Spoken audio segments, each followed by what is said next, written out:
I'm currently reading Daryl by Jackie S., which is about a guy who likes to watch his wife have sex with other men, and he is also a trans woman, maybe. And I really want to talk about it.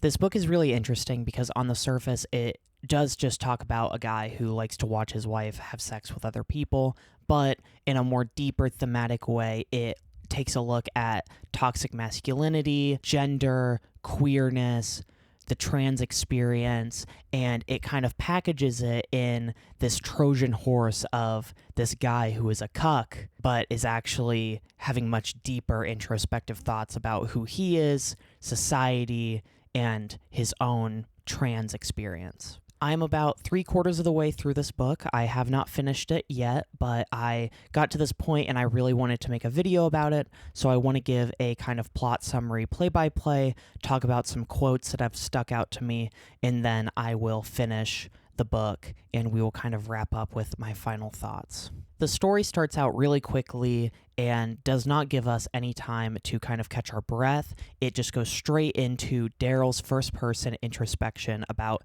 himself being a cuck and watching these men have sex with his wife, Mindy. The first guy we get introduced to that has sex with Mindy is a guy named Bill, and Bill is a very pivotal character throughout this entire story, so I'm really glad we get introduced to him early. He's the first guy that Daryl introduces us to that has sex with Mindy. Daryl just is obsessed with this guy. He loves him, is obsessed with him. I'll talk about it a little bit more as he becomes more plot relevant, but in this beginning, he's just some guy that fucks Daryl's wife to cope with his own dissatisfaction with his marriage, his life, his identity.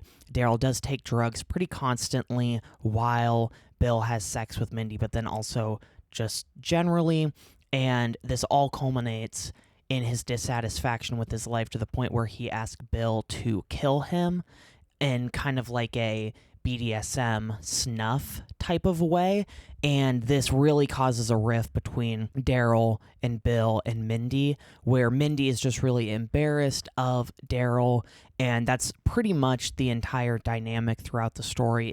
It's very interesting because Daryl always is like, well, Mindy loves me and I love Mindy, but throughout the story, it never seems like we really get Mindy expressing her love for Daryl, so my theory is that she just keeps him around for this like weird power dynamic. Him asking Bill to kill him causes this big rift, and then he accidentally ODs from the drugs he takes, and everybody in the community, which is Eugene, Oregon, by the way, love Oregon so much, everybody in the community thinks he tried to kill himself, and even like Mindy and Bill are kind of convinced he tried to kill himself, but he really does tell himself, the reader, the audience, that he wasn't trying to kill himself, and then goes on to explain that he kind of did want to kill himself because he was so depressed. Because of this OD, Mindy demands that they go to couples therapy, to which they meet the couples therapist that Mindy has set up for them. He comes to their house, and they are having kind of normal therapy conversations. The guy's name is Clive. He is another pivotal character in this story. And at some point, Clive asks to watch them have sex. And of course, Daryl is like, that's insane. They go to do it, and he just like watches, Clive just like watches them have sex, which was like so uncomfortable to read and so awkward. But they do that, and they come back for another session because Mindy wants another session. Daryl is like, that was so weird, but okay, sure, if it keeps Mindy interested in me. And at this point, Clive tells Mindy and Daryl that they are going to take these pills, and Daryl pretty much instantly knows that it's like ecstasy or Molly. Daryl takes it, and then Clive is like, oh no, Daryl, only you are going to take it. And then Clive ends up going and having sex with Mindy, like in front of, like in the other room or in front of him. And of course, Daryl is completely high, is having a lovely time, but is also like, oh my God, this guy just like, this therapist just came in and like fucked my wife. But again, he's into this whole dynamic thing. He's constantly like, I am a cuck. I'm a self-proclaimed cuck. I love this lifestyle. I love the dynamic. It's all about the concept of him being a part of this male hierarchy and him being at the bottom of that male hierarchy that gets him excited. Through his own introspection, he of course was like, oh, Mindy set up this guy. He's like some BDSM guy that Mindy asked to come and like have sex with her in this like weird scene where he drugs Daryl and goes have sex with Mindy. It's at this point where I really started to take note of the way that Daryl as a speaker is a pivotal aspect of this book. It's all a very casual kind of monologue within himself. It's almost like he's kind of writing letters or telling you. It's very casual introspection, I kind of think of it as like contemporary casual, very modern, but also like not hyper dated with social media stuff. It's just funny, it's chill, it's casual, and it makes for a really good, really accurate depiction of this guy's inner monologue and inner psyche. We come back to Bill, the first guy we get introduced to, and it seems like Bill and Daryl are starting to form some sort of bond. It's just that Daryl is really kind of infatuated with him. This obsession with Bill goes so far that he ends up sucking Bill's dick, and he like loves it. And of course, Bill does not see himself as gay, so he closes his eyes, but of course Daryl does suck his dick, and that is when the like real obsession that Daryl has with Bill to take place, where he's always trying to be next to him. And you'll see later with a segment just called March Madness, it escalates quite a bit. Another quick aside is the first chapter of this is just all dedicated to talking about how Daryl wants LeBron James to fuck Mindy. And that is the first impression we get of Daryl, is talking about how awesome LeBron James is as a basketball player and how he wants him to fuck Mindy. It's a great intro, but it did catch me off guard a little bit. But back to everything else. Daryl, Bill, and Mindy end up taking a trip to Reno, which is where Daryl is originally from, and they meet and have sex with a trans woman named Uthun, Oothon. I think it's Uthun. It flips a little switch in Daryl's brain, and he also, again, same with Bill, but in a different way, becomes completely obsessed and infatuated with Uthun, and it takes up just the majority of his inner dialogue within the story. It is very clearly connected to Daryl's dissatisfaction with his identity and his gender in the context of masculinity, and the fact that Uthun is trans, and he reflects on that a lot. Some examples that we get early in the story about Daryl's kind of transness and his dissatisfaction with his identity comes from a section in the chapter called Don Giovanni, and it's at the very end. When the water hits my neck, it's like I don't exist. How long was I in there? I felt feminine, almost. Very neutral and beautiful and clean. Like somehow Bill had loosened up a layer of dirt on me that was Don Juan and Clint Eastwood and everything else, and now it comes right off under the water. What would it be like to be clean? So it's very clearly this was after he had sex with Bill, and he had like felt that submissiveness from the turn of femininity, not from the submissiveness of being a cuck and being under a man as another man, but somehow embracing some form of femininity there. This quote is from when he is meeting Uthun and like processing her identity. Something I didn't get until I saw it. She actually had a dick and could probably fuck with it if she wanted to, but it just wasn't what she was about. To be honest, I feel the same way. Like maybe I was built to take it, but just built wrong. I'm not sure if it even is wrong, it's just whatever it is. But I'm not gay, let alone trans. That's like next level gay.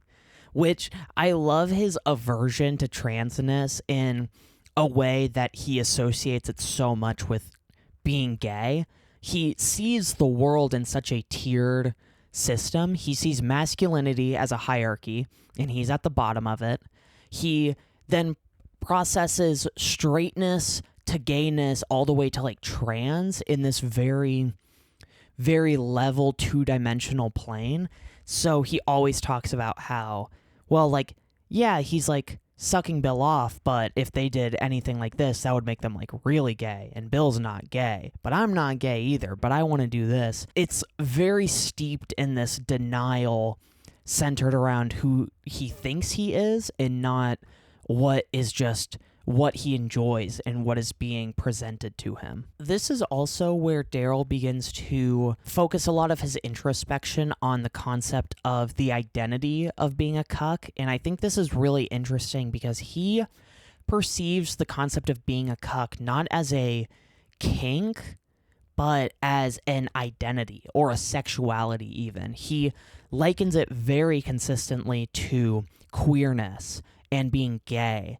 And there's some really funny lines where he is saying that cuck is the new gay in terms of like, of men oppressing them and the society not understanding them, where he truly to his core is like, oh, the way people say they're gay, the way I say that I'm a cuck. It is like deeply who I am and is a part of my art, my core sexuality. It really does get into this really interesting introspection about what is queerness and what is like sexuality, because what that intersectionality is between kink and sex-related activities versus what is a sexuality. I don't know. Sometimes he makes good points.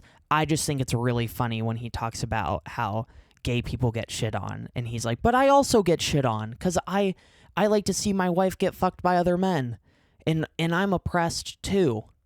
Like, look at me, guys. This is also set in 2017, and I believe the book came out in 2020, but it is so strange how Daryl and the author Jackie is able to process toxic masculinity and like the alpha male culture when it is just the same stuff we are dealing with right now in 2026. It's just very interesting the lens that the author Jackie S takes with it, in the way that she uses Daryl as the device of being a cuck, but following it as being the bottom of the like male hierarchy, a beta in the like toxic male lexicon.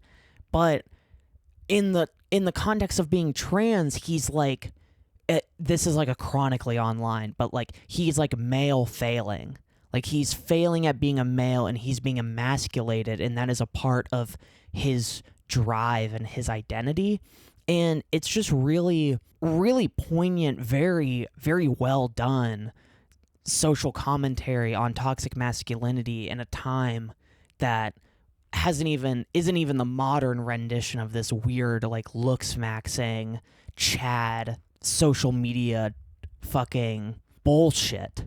Daryl really just does continue to follow a lot of thought process that relate to transness and gender identity, and it always loops back to his infatuation with Uthun and how being a cuck is under male, but it is not inherently female, but he identifies with the struggle, the plight, and the identity of trans women. This little quote from Daryl at the very end of the chapter LGBTC, because he's talking about how cuck should be a sexuality, really, I think, shows what the toxic masculinity commentary is talking about. And it says, I'm ready for aging and I'm ready for the technological future. Are you? I think Clive isn't. He's holding on to a past that can never come back. All these guys are, and it's very weird. They see themselves as so strong, but as victims at the same time. Why is that?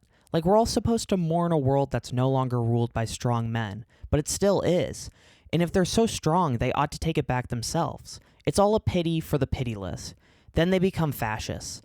I don't want to ask Clive about this stuff because I think he really might be a Nazi. Yeah, I think that quote speaks for itself, honestly. To expand on Daryl's perception of himself and where he places himself in the trans and cis spectrum, I really like how Daryl talks about living through Mindy when the guys fuck her. He talks about how cucking is its own male hierarchy power game for him, but also deep down he is imagining what it's like to be Mindy.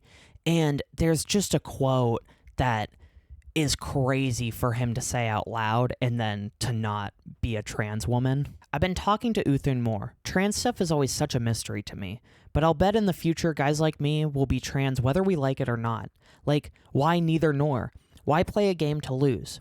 I get it, but I'm way too dug in. I just watch and admire it in the younger set.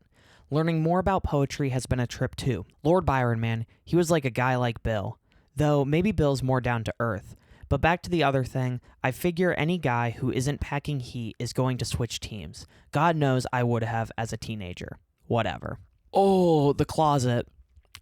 He's egg-shaped. He's egg-shaped right now, and the closet is clear. It's very clear. But I think that's really interesting that he again is ascribing, he is placing himself somewhere within the cis and trans spectrum, and I think someone who discusses that the cis and trans spectrum is not binary, it is as fluid as like sexuality, is Tori Peters. She talked a lot about that with the release of her newest book, Stag Dance, where she wanted to look at and analyze not the binary between genders, but the binary and lack thereof between cis and trans. And I think Daryl is a fantastic example of someone who knowingly places themselves on this spectrum of gender and transness, but place himself really close to cis, but in reality they're way closer to fully binary trans. And it's a really interesting look into the self-denial and the self-deprecation that they do simply because of him being in his 40s and acknowledging that he would have been trans as a teenager. This book is really interesting because I don't perceive it in terms of the plot that is happening, because it is kind of constantly this cycle of introspection from Daryl, thinking about his own identity, the dynamic of himself with all the other men that are in Mindy's life, but then it's then cycled with some guy goes and like fucks Mindy, or he has an interaction with one of the guys that has sex with Mindy. And it kind of is a rinse and repeat of that, but it never really gets stale. It stays pretty fresh because it always has something new to say or a different silly situation. So an example of this is, again, Bill is just having sex with Mindy, and it is now at this time that Daryl decides to have another introspection about how he projects himself onto Mindy during those sexual encounters. He goes so far to say that he is talking about how the guys like pull out with Mindy, and he is telling us, the reader and himself, that he wouldn't want the men to pull out. He would want to feel it. You.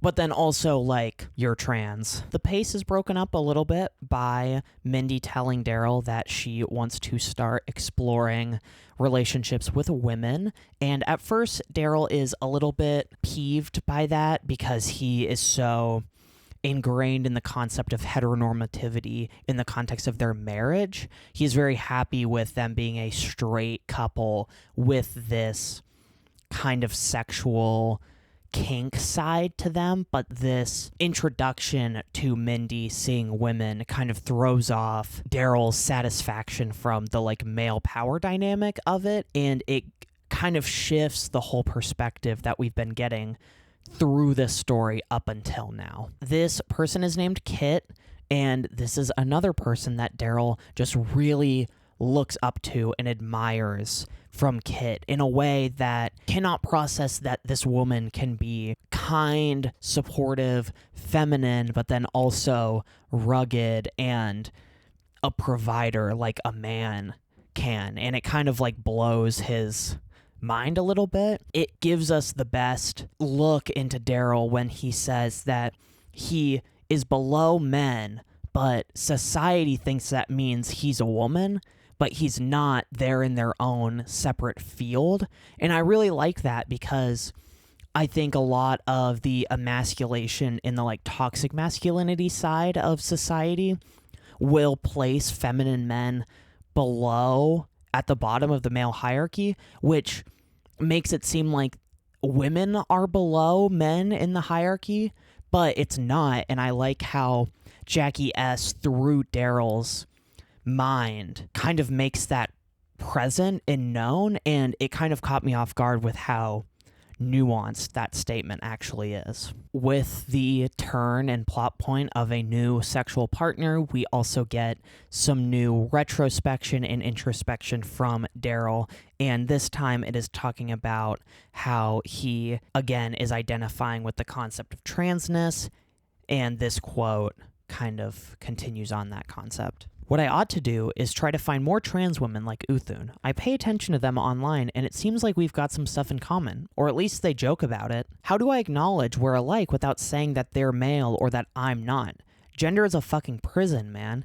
Maybe I should get a rainbow hairdo and say that again louder. Mindy would kill me, or maybe not since she's some kind of lesbian now. It just continues this clear picture that Daryl is a trans woman trapped in the mind prison, that he fucking identifies that gender is a fucking prison, and he is trapped in there with no want to have agency to get out of that prison he has put around himself. That's kind of a frustration I have with the character of Daryl, but it is a praise for the writing that it becomes borderline insufferable to listen to this guy in his 40s get walked all over and then continue to deny the fact that he's trans while identifying with trans women as in like a social context. And with that, we come to the end of part 1 of this story. I believe it's 3 or 4 parts,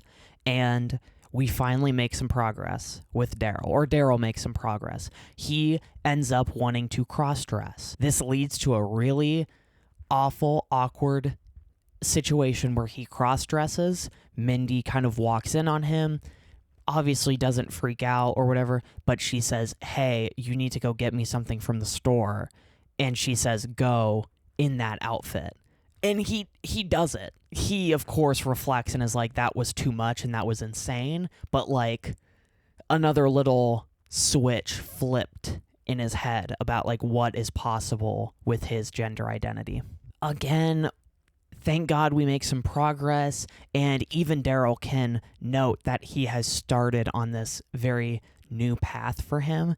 And I really like this quote where he says, maybe I'll get some more neutral clothes and try finding some guys online. Maybe some of Uthun's chasers. Finding the alphas was easy enough. I could use Mindy as bait. But could I even take it? Mindy used her finger once, but Bill is so huge. How does that even work? I wish I could stay satisfied with vicariously living like we've been doing, but it feels like I've opened Pandora's box. I already know I'm headed down this path. I already know that vicarious isn't enough, which I'm glad he finally identifies that trying to fulfill your own gender identity through someone else having sex with men while you're her husband is not sustainable or fucking healthy. As Daryl's self-discovery continues, he also continues to warm up and bond with Bill, and this becomes a pretty standard routine of him sucking Bill off and then like sucking his dick, but nothing else. It stays at that.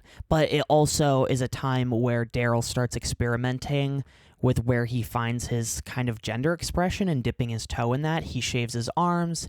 He wears slightly different clothing, like sometimes tighter clothing. He very quickly adopts the label of sissy. And I think it's really interesting that he not holistically abandons the term cuck as an identity, but the way and speed in which he picks up that identity of sissy. And I know it's a problematic term at this point, but that is what he identifies with, but he holds on to it and thinks he knows everything.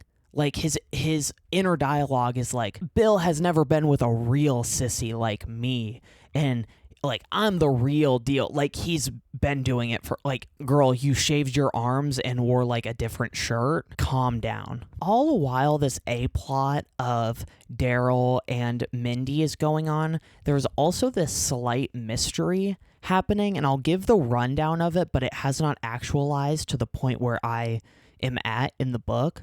But something has happened in the Eugene BDSM community in this story where a guy who is a part of the BDSM community accidentally killed another person in the community doing a BDSM scene.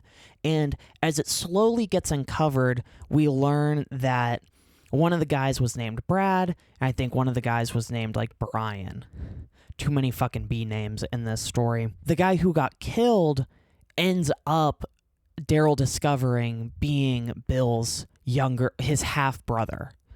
And that's, like, a big shock, but also it doesn't have any, like, practical purpose. Daryl asks Bill about it, but he's pretty shy about it and doesn't really want to talk about it, and Daryl doesn't really press.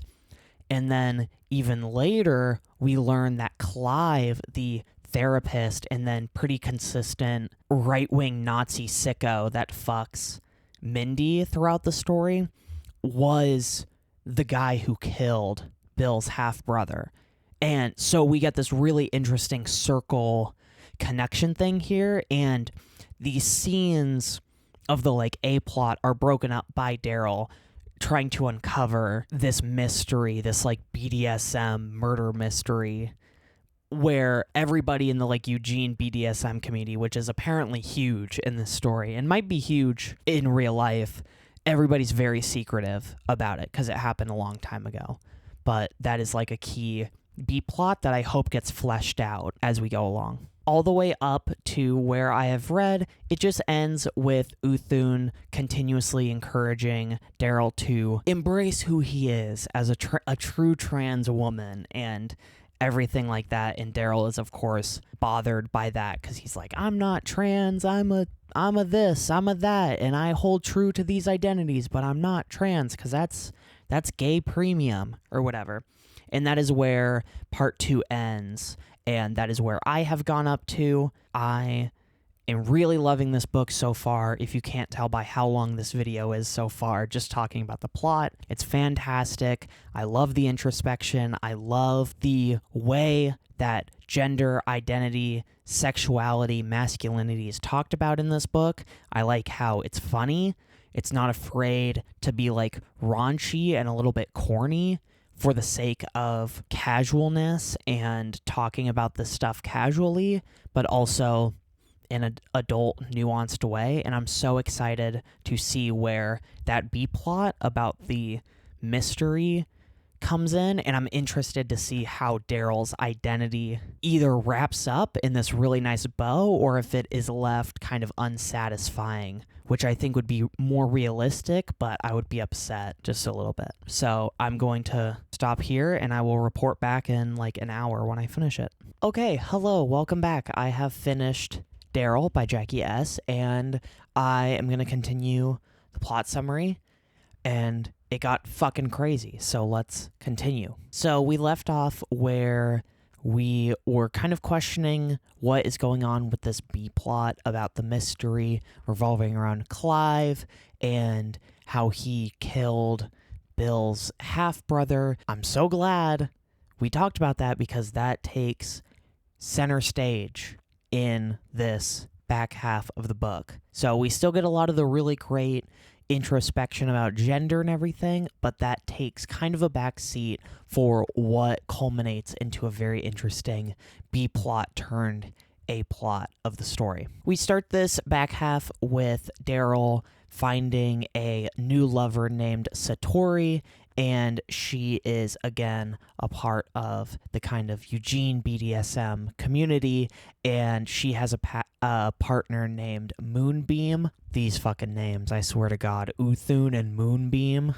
Jesus fucking Christ. But they really connect Daryl and Satori, and there's a little bit of tension where Daryl is pretty fucking annoyed with Moonbeam just in the way that he's all spiritual and weird, and Daryl does not really like him, but we'll get into that in a little bit later. At the same time this is happening, Bill is becoming much more receptive to Daryl and their kind of growing relationship, all the way to the point where Bill fucks Daryl like normal mode, like normal gay sex mode, and it is just a progression in their relationship, and they both like it. Bill is still very tied to the concept that he's not gay. Daryl is also like, I'm not really gay, but like I don't really know. I'm definitely not trans, but I'm not gay. But this becomes a more routine where they've taken it to a further level.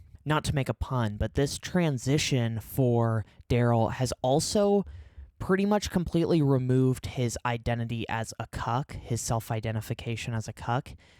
There's just a quote where he's like, well, I'm not a cuck anymore. Like, I thought I was a cuck, but like, I thought it was a kink, but it's not. I thought it was just like, it's just the natural order of things, which I think is flawed in its own way, but also I think it's interesting how quickly he gives and takes and drops and picks up identities, and I think that's a pretty common through line through here. Daryl feels like he has some kind of unfinished business with Uthun in Reno, his little trans Mr. Miyagi, and for reasons he doesn't really understand, neither do we, he wants to fly out to Reno and interact with Uthun in some capacity. He doesn't know if it's to have sex, if it's to... We get into it a little bit more, but he also wants to, like, visit his mom. He never does. He's like, my mom thinks I'm a loser, so I don't even know why I'm saying that.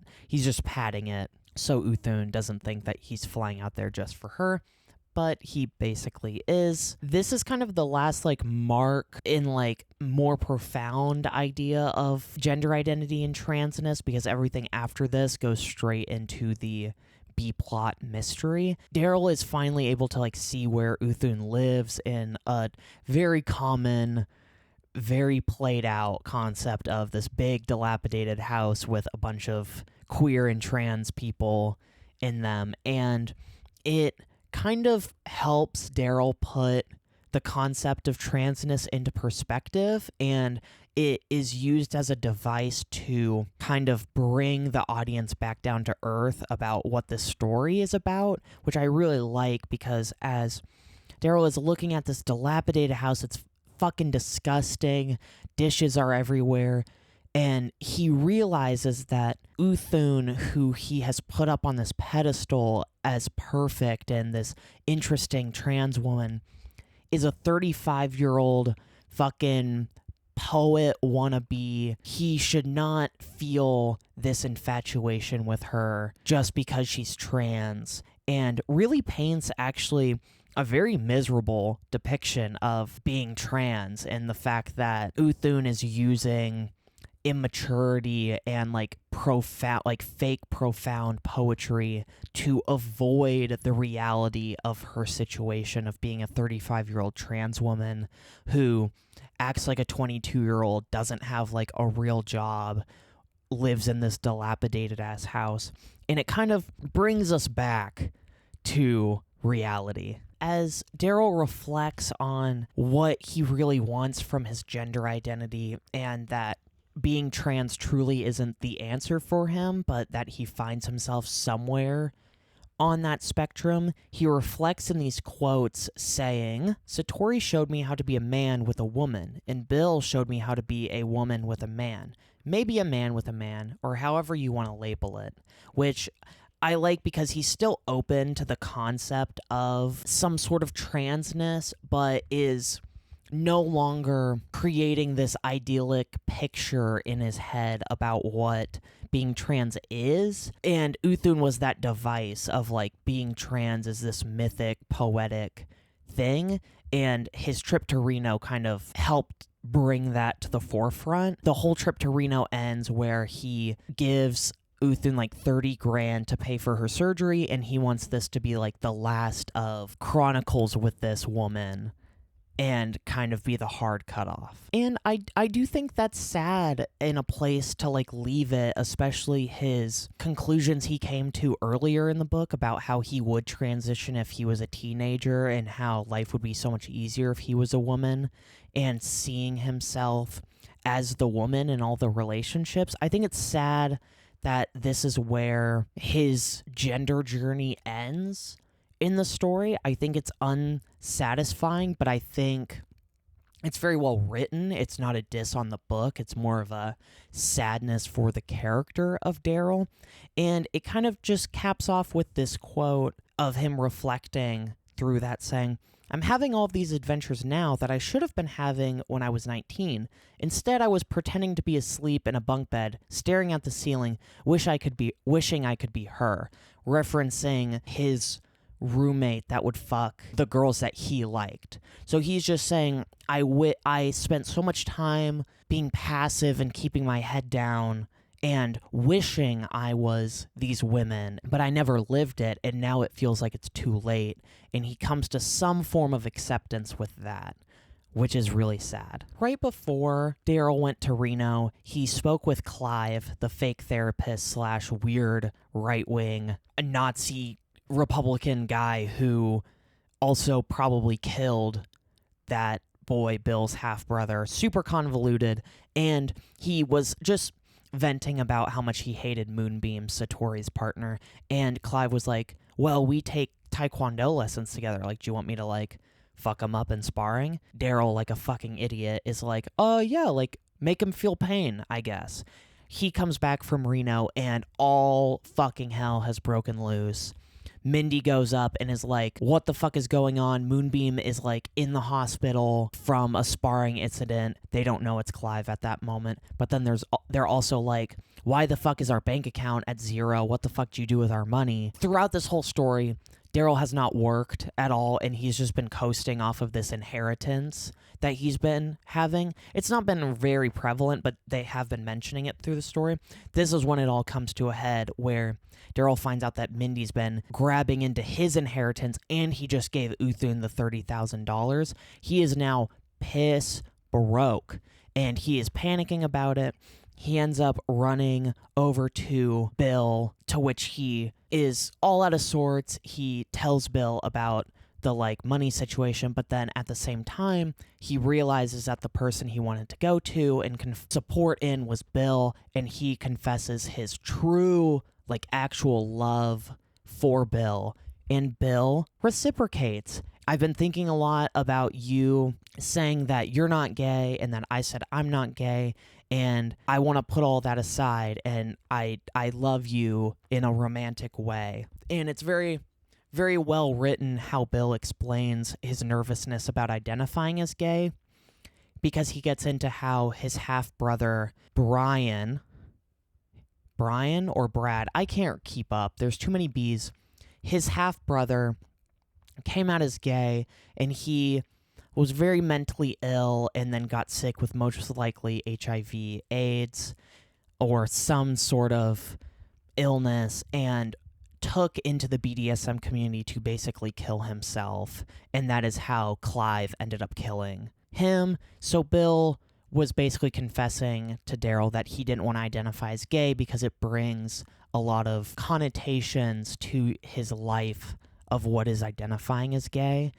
And I think that was like really, really well written from Jackie S's side. I just wanted to point that out because it's very nice. Satori finds out that Clive was the one to hurt Moonbeam, and he has like permanent like spine damage. It's like fucked up, like nerve damage or something. And Satori finds out that Daryl put Clive up to it, and it completely shatters Satori and Moonbeam's relationship. And at this point, this has also shattered Daryl and Mindy's relationship. So it is really just Bill and Daryl at this point. He has lost his wife, his like little girlfriend, and now all he has is Bill, and he really feels like he doesn't have like anything. He lost all of his money. This whole thing, he fucked up in this major way. Things truly cannot get much worse.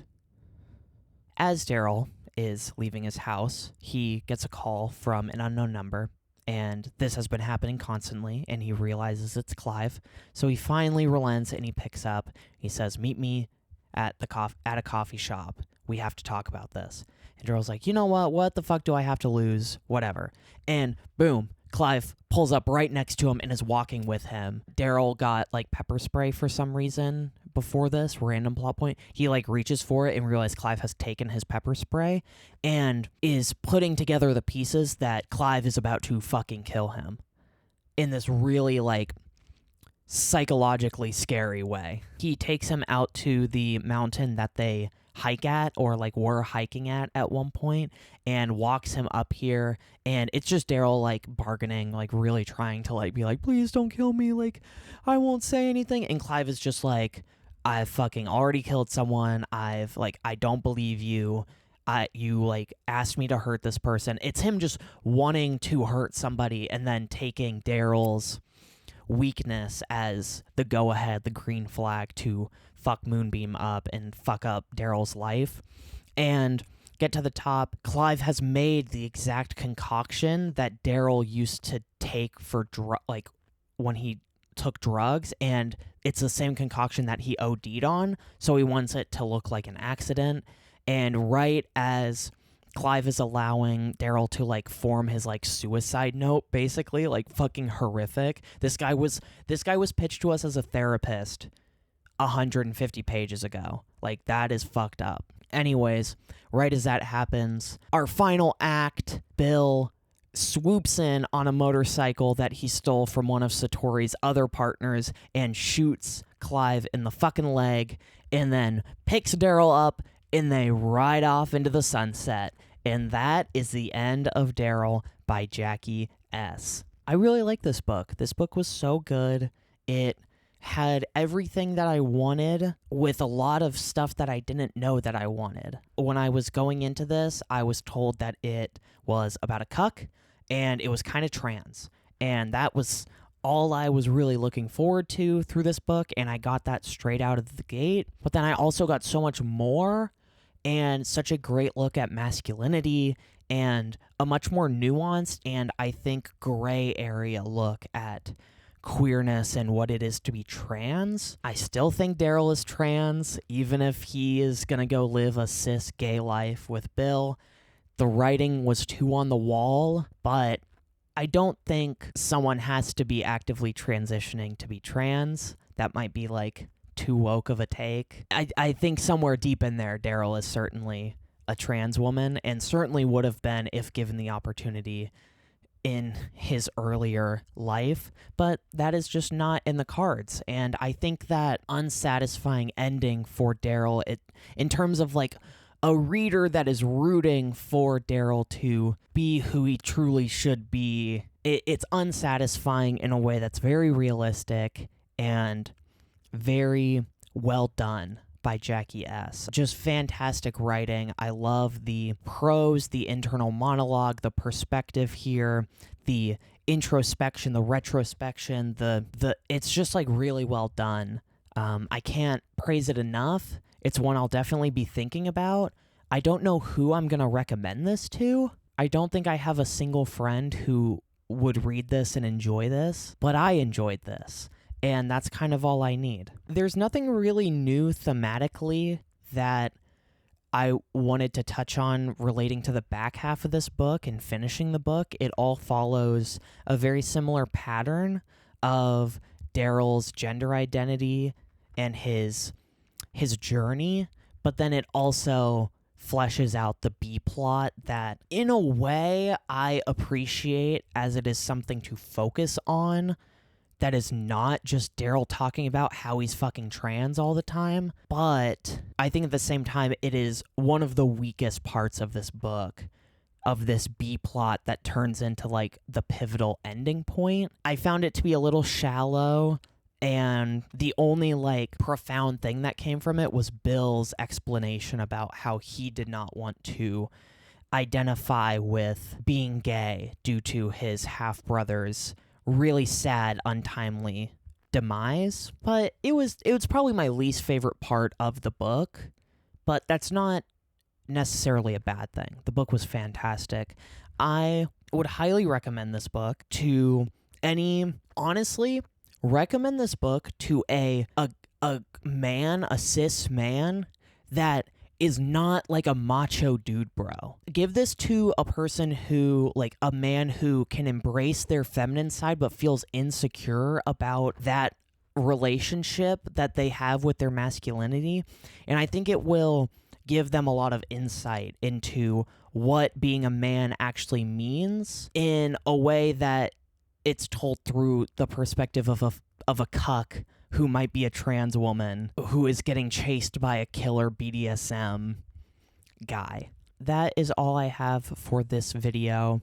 If you are still here, thank you for watching. This has been such a fun video and was such a fun book to read. I'm probably rating it 4.5 or 5 stars. Leave a comment if you have a book recommendation based off of my thoughts for Daryl by Jackie S.